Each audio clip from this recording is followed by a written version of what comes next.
So now when you're optimizing towards profit rather than sales, some decisions become obvious and much easier to make, like where you send people to which products should be promoted more, products should be promoted less. Maybe you can be more aggressive with certain product categories.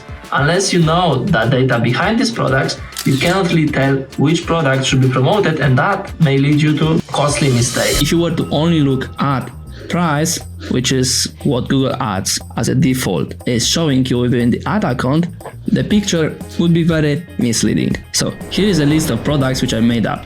Now you can see every single product, even though the prices are not that much different, they have very different margins, very different profit per product, right? So now for the product number 4, you can see that the cost of goods, cost to produce that product is $50 and the price is $200, profit $150. Now to be positive, to make profit, so break even ROAS, we only need to reach 1.3 ROAS. However, you can see that some other products, it could be even as high as 6 ROAS. If you would generalize all these products, the break even ROAS could be very misleading, right? If you were to look only into Google Ads, your ROAS is based on the price of the product, where the profit is actually very different for each individual product. So you need to have both images in mind when you are optimizing your campaigns, because to be at the break-even ROAS for these products, you can see the break-even ROAS is very different. It could be something from 1.3 even to 5. So you cannot just put one generic number across all these products, because every single one is different. So you need to know